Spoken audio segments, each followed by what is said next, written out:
I'm Sasha Gorelick. I have been working with Amazon sellers and Shopify store owners for the last around 5 years. And during that time, I've learned a lot of different things about how different brands will interact differently with their customers. And I've developed this unique framework that people can now use to really clarify their brand message.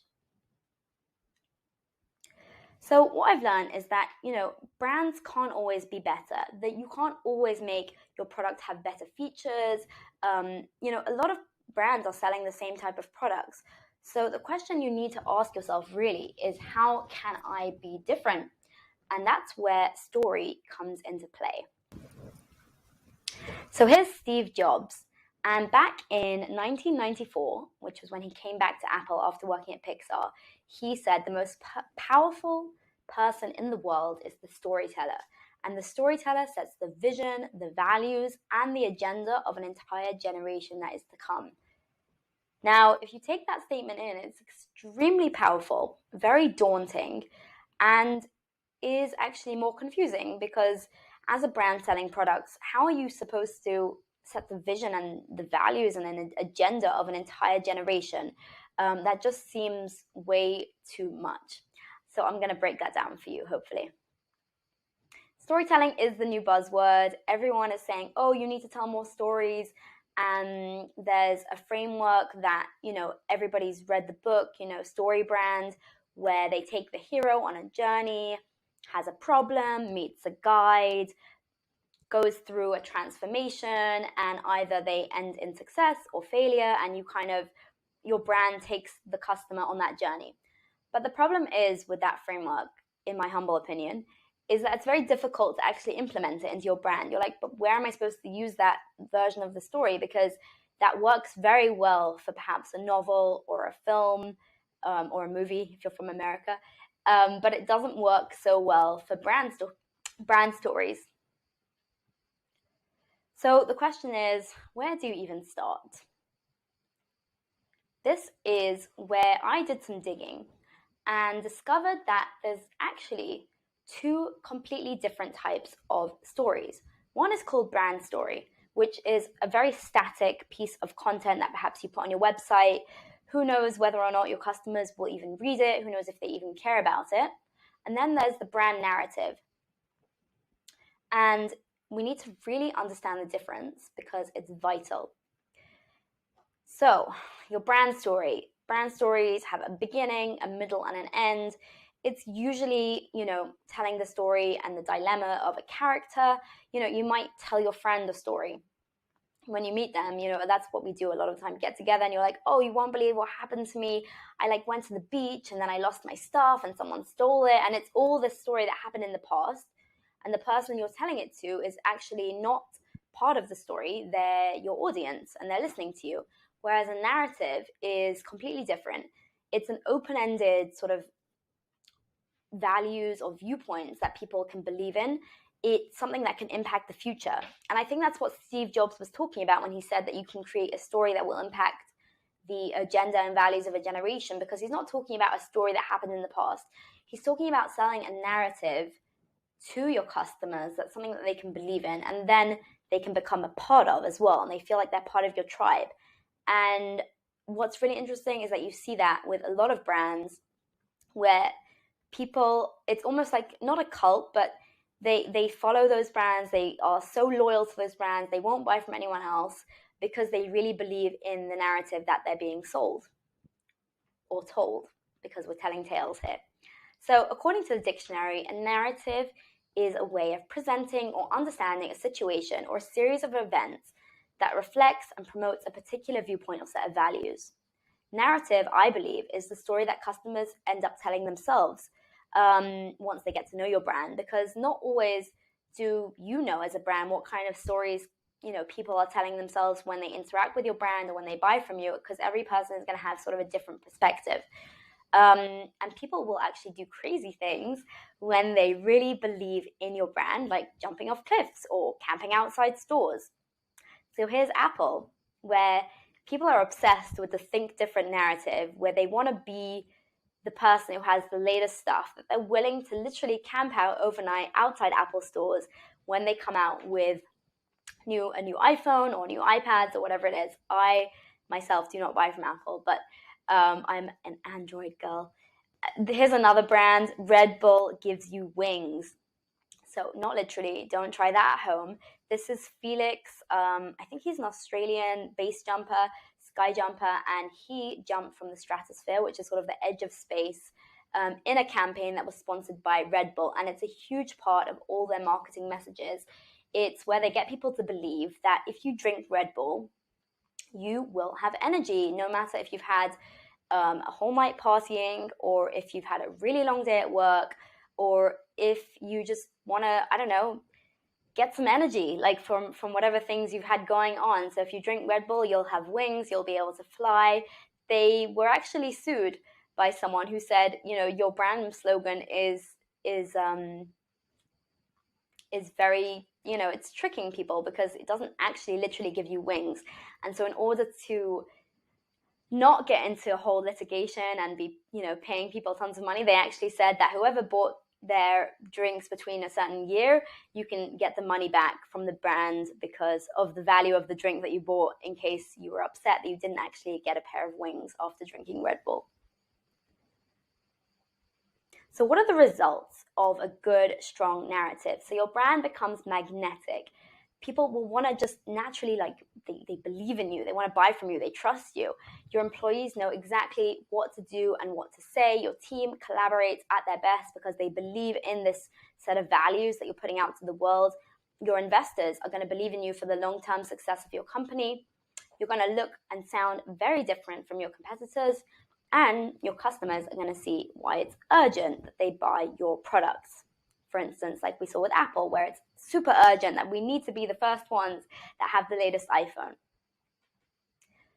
So I hope that I made that clear, what the difference between a brand story and a brand narrative is. So a narrative is something for your customers to believe in. It's the story they tell themselves once they get your products. And the brand stories is a way to engage and connect with your customers. A story that you relate or you narrate to them, where they're not actively participating, they're more viewing. And now I know what you're going to ask me. You're going to say, wait, so what is a brand story then? A lot of people come to me and they say, Sasha, can you help me make my brand story? And the answer is yes, I can craft a brand story, but I don't know how helpful it really is for your brand. I don't know what results it really gets for you. I don't know if it's going to increase sales or make you more memorable. So I'm going to now explain all the different things I've just said in a new framework that I've created called the rainforest layers. So as a metaphor, in the rainforest, what you have, this is super interesting, is you have the top layer, which is called the emergent layer. The next layer is the canopy layer. The next layer is actually, the botanical name is the understory layer. And then the final layer is the forest floor. You're probably wondering, okay, Sasha, you've mentioned narrative, you've mentioned storytelling, you've said brand story, and now you're talking about the rainforest. Where is this all going? I'm going to get there. So here we go. The emergence. The emergence is the top layer of the rainforest. And that is actually, you can put this all into a document. It's going to be super helpful for your brand. That is your big, daring, overarching brand narrative. And that is the message and the values that you're putting out to the world that people are just going to somehow through osmosis just believe in if you keep using them. The canopy layer, these are your values, brand values. Perhaps one of your brand values is sustainable products. Perhaps one of your brand values is making people healthier. Perhaps one of your brand values is generosity, where you want to be more generous to your audience and send them, who knows, freebies, or just treat each one like they're the only customer in the world. So what are the values that you have that support your brand narrative and keep you authentic? And that's a really important layer to keep in mind, because without values, I think that a lot of brands can kind of be swayed by new trends or new virtue signaling things that come into the marketplace that might not even fit in to their brand values. So you don't want to sort of go off promoting messages that don't really fit in with your brand. And you've seen, there are actually big brands out there that have made that mistake where they start virtue signaling and saying things that aren't really authentic. The understory layer. So this is the brand story, your static brand story.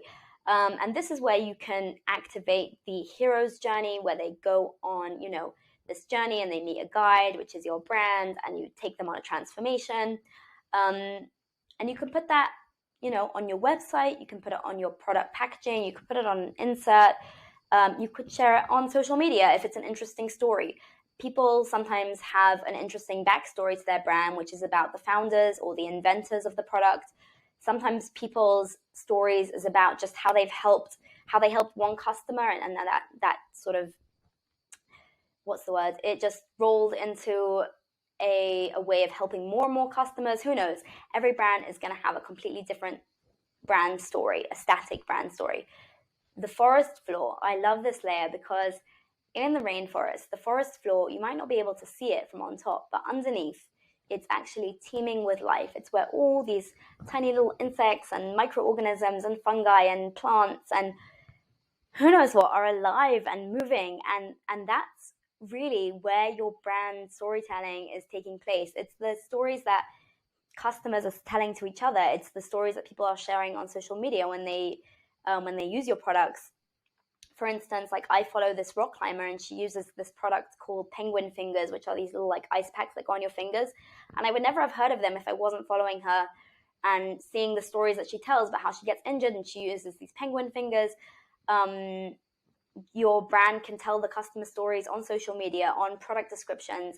This is really the active storytelling, which is really fun, but it should stay within the same theme that you've used in your narrative, in your values, in your understory. Everything should sort of fit into this one holistic message that if you keep using it over and over again, people are going to remember it. So here are some ways to create a brand narrative. If anyone has ever heard of Simon Sinek, you should look him up because he's incredible. He talks about the why. You have your why, the how you do things, and what you make. So what you make, everyone knows it's the products they manufacture, whether that's in China or in the US or in the UK or wherever you're making them. Maybe you hand make your products. So that's the what you're making. How you're doing it, again, could be more about the benefits, or maybe it's about the branding that you're using. But the why is the promise that you're offering your customers, and it's way, way, way beyond the products that you make. So what are your values? We spoke about that. Do you have a specific ideology that you want to promote to the world? Maybe you want people to be healthier. If you sell, like, who knows, maybe you sell ready-made smoothie packs. I'm just making this up. And maybe your ideology is about getting people to be healthier and have a better impact on the environment. Every brand is going to have different values and different ideologies. Number 3 is what moods and emotions do you want to trigger when people come across your brand? And I think that's really important because it's not something people always think about, because they get kind of stuck in the minutia of storytelling and the benefits and where is the customer going. But does your brand want to energize people? Do you want to fill them with excitement? Do you want to make them cry? Do you want them to feel nostalgia? Do you want them to be happy? Do you want them to feel calm? What fits in with your brand? What kind of emotions do you want people to have? What transformation will people experience when using your products? Who knows? Maybe they'll feel more confident. Maybe they'll feel sexier. Maybe they will feel happier. Maybe they'll feel more productive. Maybe they'll feel more successful.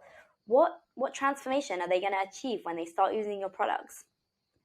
Understand what your audience loves and fears. Love and fear are 2 of the strongest human emotions, and you can really play into that and use it to your advantage. How can you tap into dormant desires that your customers might have? You could do a lot of research and dig into different customer reviews or forums or Facebook groups or videos. Who knows? There are lots of different ways to kind of research your target audience. You can even do interviews with customers and find out what is it they want to achieve, what is it they want from life. Ask them like really, interesting questions. You never know what they might say. Create a vision and a mission statement. This ties into the brand narrative. You can put this in a document, and it keeps you really on a strong, straight path with goals in mind. Because without a clear vision and mission statement, you might just end up being really wishy-washy with the type of products you're bringing to market, with the messages that you're putting out there to the world. So having that in a document is something that you can look back to and always make sure that you're going in the right direction. So let's look at some examples. Okay. So Yogi tea. I love Yogi tea. They're one of my favorite tea brands because they make me feel happy when I open the tea bags. So they've got here the narrative, which is, with our teas, the yogic wisdom on each tea tag and yoga exercise on each pack, they want to provide inspiration to you every day and contribute to a more peaceful, healthy world full of mindfulness and happiness. So those are part of their brand narrative and their brand values, which is bringing more mindfulness, more consciousness, more happiness to the world. And how do they do that? They do that through storytelling, because they have that on all their tea tags where they have cute little quotes. This one says, "We are here to love each other, serve each other, and uplift each other." Yesterday, I opened a tea tag that said, "Remember that it's not the lantern that gives you light, it's the candle inside the lantern which lights your path." I'm not sure what that means, but it just made me happy to read it anyway. So that's really just a good example of a brand that really sticks to the narrative that they're trying to put out into the world. Okay, this is a great brand. I'll give you a minute to read it to yourself. It's called Whiskey River Soap. I'll read you the first line. It was founded more than 14 million years ago in the outskirts of ancient Rome by a ragtag group of freelance gladiators, stray dogs, and out-of-work magicians. It's clearly not the real story. It's just for fun. It's a joke. It makes people laugh. It's extremely entertaining. And all their products fit into this narrative that, like, you know what? It's okay to be different. You can be a weirdo. You can be funny. You can be ridiculous. And here they have soap for geeks, Wi-Fi scented. No one else understands the scent. And each one they have really funny soaps. They have soap for the middle child. They have soap for Mondays. And it's hilarious because, you know what? There are millions of companies selling soaps. They're the only brand that tells these really funny stories on their labels. This is a really interesting brand. It's called Fjällräven. They're a European brand. And they have this cute story on their website, which is that their founder, I cannot pronounce the Swedish term, so I'm not even going to try. He basically loved being outdoors, and that was when the seed for Fjällräven was planted deep in Ark's mind. I hope that's how I say his name.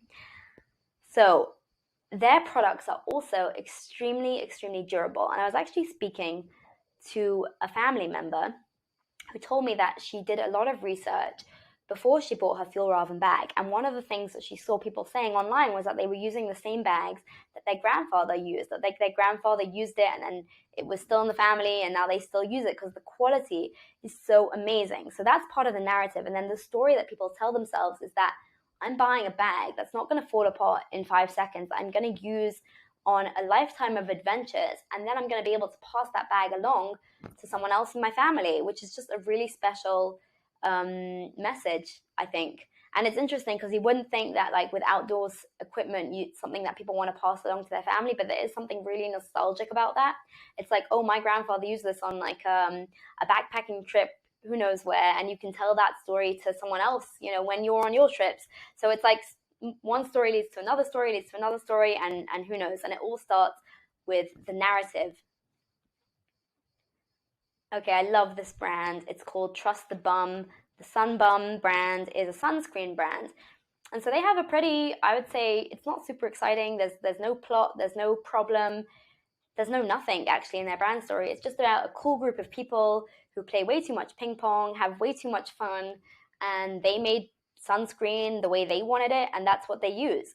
And so their brand narrative is actually really interesting because they write on their website that they don't care what sunscreen you use. They just kind of want you to work less, live more, spend time outside in the sun, and protect your skin. And they say, like, we don't care what brand of sunscreen you use. You can use any brand, but just when you're outdoors and when you're trying to be as cool as us, make sure you put sunscreen on.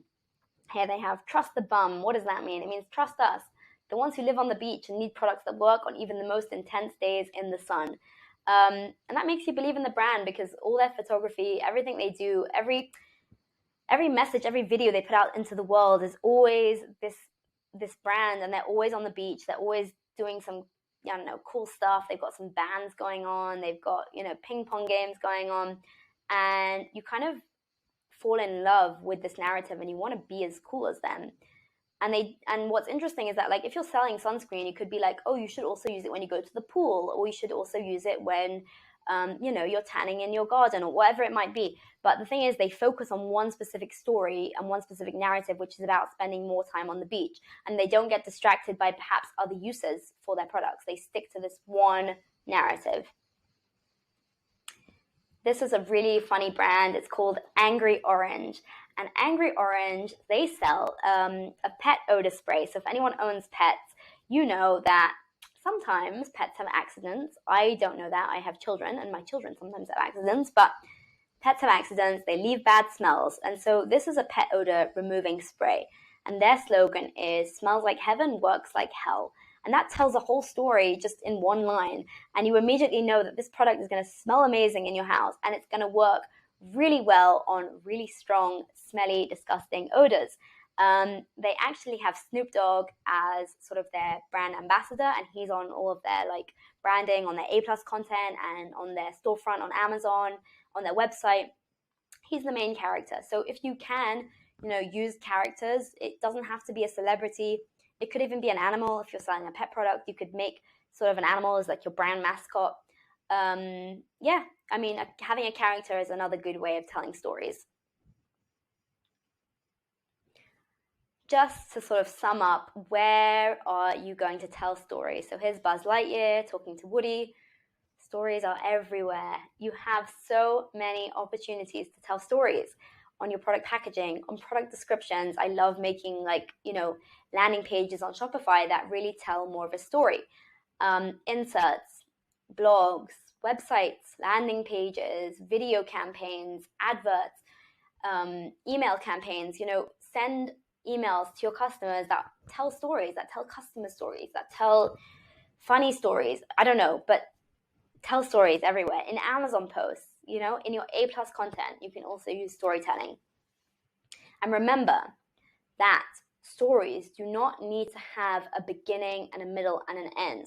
For instance, like we saw with the slogan of Angry Orange, it said, smells like heaven, works like hell. That's not a story. It's not a beginning and a middle and an end, but it evokes imagination. It fits in with the brand narrative. So think of ways that you can, bring those core messages into everything you're doing, which goes back to the forest floor layer, which we mentioned, which is active storytelling all the time, every interaction, every touch point, along wherever your customer is on their journey, are they going to encounter different stories?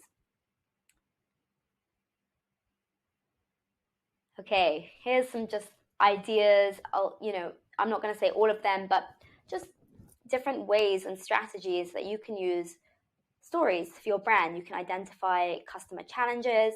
You can show understanding if someone's having, a problem. Be empathetic. How can you align with their beliefs? Can you share stories that show that you understand, your customer? So I'll give an example. Like, I enjoy fitness, and most of the brands I see do not align with my values because, like, they always show people who don't have kids. They never show sort of products that are friendly for use at home. They don't tell a story of like fit moms. They always show single people. Like, they show young people. So maybe you can tell a story about an older person doing fitness. Maybe you can tell a story about moms doing fitness with their kids at home. Like, think of ways where there's gaps in the market for you to tell stories that really align with your customer values. That was just an example for, if you sell fitness products maybe and you wanted to target mothers, but make sure that fits in again with the narrative that you've originally put out to the world. Think about emotions. They're on a journey. They'll have a picture of success. Focus on fears and desires. So going back to the fitness example, for me, let's say one of my fears is that I don't want to put on weight. I don't want to become weak. I don't want to be tired. I want to have energy. Like, my picture of success would be feeling super energized, just having 5 minutes to do my exercise, and then have enough energy and be happy with my kids for the rest of the day. Like, I don't know, that's just an example I'm giving, but it's really important to tap into those emotions and those desires that customers might not even realize they have.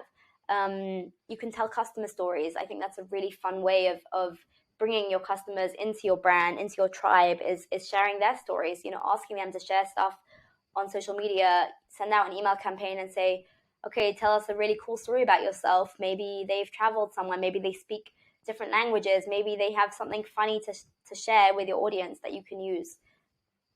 Celebrate success as well. Perhaps you sell a product that's for, I don't know, camping, and because of this product, somebody survived a wilderness trip for however long because of your products. There's so many cool stories you can tell. Here's Daniel Kahneman. He's a behavioral psychologist, and he says storytelling can trick the rational mind into thinking it made a decision that in reality was made by the subconscious. So these decisions, they tend to feel cognitively easy, like they came from the gut, and therefore they just feel right. And that's, sorry, I'm blocking Dan's face. And that's what you want to do when you're telling stories. You want to make it easy. You don't want to make complicated stories and narratives with different messy, I don't know, things going on. Like, keep things simple and make it easy for your customers to feel like it just feels right. Like they just want to buy from you. Like they just immediately trust you naturally. Okay, so if you want some data, I will give you a little bit of data. There's actually some studies about storytelling, about how customers, they've asked customers, do you like brands that tell stories? And there's a study that showed that around, I think 86% of people say they would prefer if brands would tell more stories. But they also said that I think it was like 78% of them couldn't even remember any brand stories. And that's exactly the point, is that customers might not remember the story that you've told, but when they read the story as they're online, as they're shopping, or as they walk into your store, if you have a retail store, if you create an experience, they're going to remember it. For instance, like Starbucks. I don't think people necessarily know the Starbucks story, but they feel something when they go into Starbucks stores, when they drink Starbucks coffee, and that's what kind of experience you want people to have when they interact with your brand. So here's just one piece of data that I found. There was a campaign by John Lewis. It was before Christmas, and they created this video for gifts you can't wait to give, and it cost them about £6 million, I think, and they actually saw a 9.3% increase in sales, pre-Christmas sales, which was £596 million. And again, in 2012, they ran a campaign called The Snowman, which was such a cute clip. If you ever have time, you could look it up on YouTube. It's literally 1 minute, and this 1 minute clip cost them £6 million to make.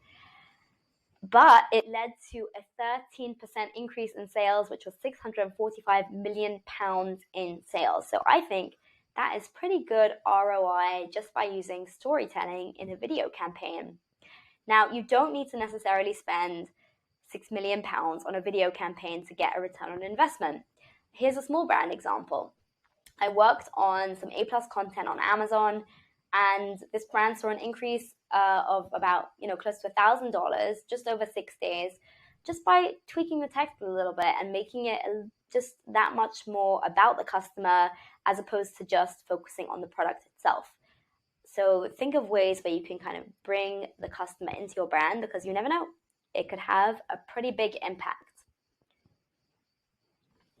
So just to sum up the different points that we've said, when you are telling stories, so don't focus on the static brand story. Focus on the overarching brand narrative, which is the emergence, the top of the rainforest. Then you want to focus and make sure you have your brand values straight. Write them down. You should have about 4 or 5, strong brand values. Then comes your static brand story, and then comes brand storytelling, which is the active storytelling that happens when people come into contact with your brand. But the main thing to do is stay consistent and think holistically. For instance, like if we look at Apple, They attempt to ensure every element of your experience or any part of the company, whether you're walking into an Apple store, whether you're buying online, whether you're on their website, whether you're unboxing a product, whether you're using a product, it reflects the central tenets of the brand, which is, we all know, think different. And they want you to feel that you're somehow different and you're sort of ahead of other people. So that's something to remember, that storytelling, it's not just the beginning, the middle, of an end. It's a narrative. It's something that's always happening. It's a way for customers to tell themselves a story. It's something for customers to believe in. And if you stay consistent, you are definitely going to put out a story and a message that people will remember. Now it's your turn to start sharing your own stories, and I can't wait to see what you do and how it impacts your brand and your sales. If anyone has any questions, you can contact me at info@ecomcopywriter.com, or you can go on my website, Ecom Copywriter. You can also find Sasha Gorelick on LinkedIn or Facebook if you want, whatever's easier. I'll be very happy to answer questions and even help you craft your brand narratives and put together a playbook that you can follow.